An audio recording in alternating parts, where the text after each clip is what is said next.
Ehi Giulio, mi puoi aiutare con la grammatica italiana? Sì, ecco, sono un po' impegnato ora, ma dimmi come posso aiutarti? Beh, con il passato prossimo e l'imperfetto. Cioè, non capisco la differenza. Capisco, è un argomento complesso. Tra l'altro è difficile da spiegare. Beh, ecco, cioè, tra l'altro, sono tutte parole particolari che spesso gli studenti di italiano non capiscono, ma che sono utilizzate quotidianamente da ogni italiano. Oggi le analizziamo insieme.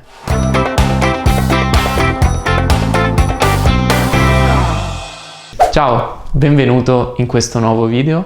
Io mi chiamo Giulio e insegno l'italiano. Se sei nuovo su questo canale ti invito ad iscriverti, così supporterai il mio progetto e non ti perderai i prossimi contenuti per migliorare il tuo italiano e conoscere l'Italia. Oggi parliamo di alcune parole italiane apparentemente inutili, ma che se usi bene, se riesci ad usare bene, ti fanno suonare come un madrelingua italiano. Queste parole non hanno un vero significato se prese da sole, singolarmente. Infatti vedremo insieme degli esempi per utilizzare queste parole all'interno di un contesto. Queste parole sono principalmente avverbi o intercalari, che sembrano apparentemente inutili, ma sono usate continuamente nella quotidianità durante una conversazione in italiano e danno un po' più di colore alla tua frase finale. Una normale conversazione può funzionare tranquillamente anche senza usare queste parole.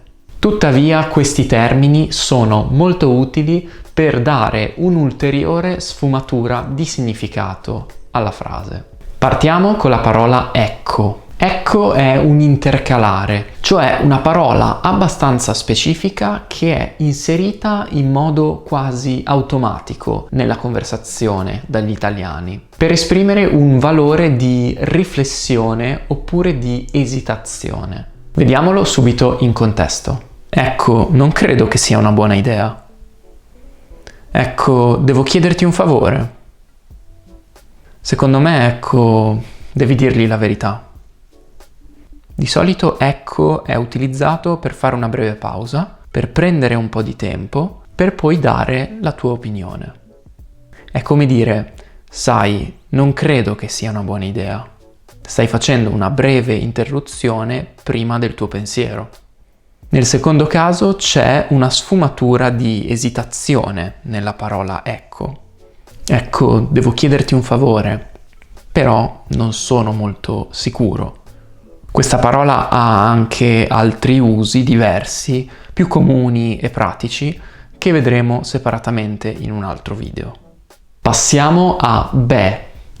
Beh è un modo informale di dire dunque, da non confondere con vabbè.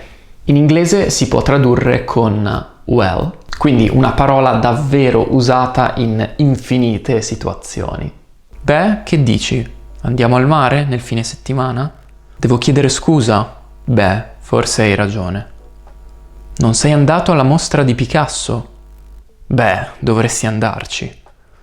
Anche beh, come la parola ecco, si può usare come breve pausa di riflessione prima di fare un'affermazione.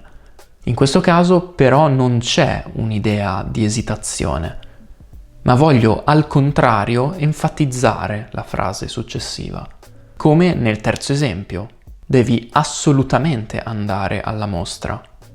Oppure può essere un breve momento in cui sto pensando a cosa dire, come nei primi due esempi. Ora vediamo l'espressione c'è, che non è altro che la forma breve di cioè, that is. Cioè serve per chiarire qualcosa che ho detto in precedenza. Quindi si può tradurre anche con intendo dire. Il treno era un pochino in ritardo, cioè solo 2 minuti. Sono arrivato 2 giorni fa, cioè martedì. Ho difficoltà con il passato prossimo e l'imperfetto, cioè non capisco la differenza. Nella seconda parte di queste frasi voglio spiegare meglio il significato della prima parte. Il ritardo del treno è di 2 minuti. Con la parola cioè sto spiegando che il ritardo del treno è di 2 minuti. Cioè martedì. 2 giorni fa significa martedì. E nell'ultimo esempio spiego che tipo di difficoltà ho. Non capisco la differenza tra 2 tempi verbali.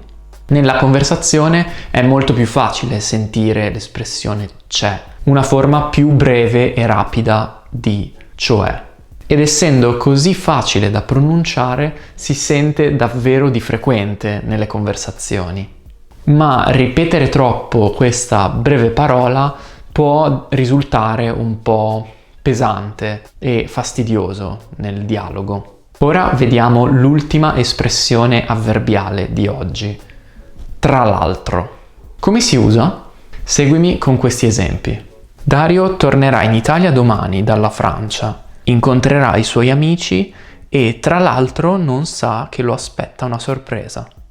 Questa espressione, tra l'altro, dà un'ulteriore informazione a qualcosa che è già presente. Oltre ad incontrare i suoi amici, lo aspetta una sorpresa. È un po' come usare l'avverbio inoltre, è molto simile. Dai, vieni a vedere il nuovo film al cinema. Ci sono dei bravi attori, è divertente e tra l'altro ha vinto un premio per la miglior fotografia. Anche qui sto aggiungendo altre informazioni alla frase precedente. Quindi non è solo divertente, non ci sono solo dei bravi attori, ma ha anche vinto un premio per la miglior fotografia. È dicembre e devo comprare i regali di Natale. Tra l'altro voglio approfittare degli sconti che ci sono in questo periodo. Queste parole sono molto strane perché non hanno senso senza un contesto specifico, ma allo stesso tempo sono così tanto integrate nel contesto italiano che è importante conoscerle. Spero comunque di avere chiarito un pochino le idee su questo tema e fammi sapere se hai sentito altri intercalari o avverbi che ti sono suonati strani durante il tuo percorso di studio dell'italiano. Sono curioso di sentirle. Scrivile qui sotto nei commenti. Qui troverai un altro video interessante per migliorare l'italiano e noi ci vediamo al prossimo. Buono studio, ciao!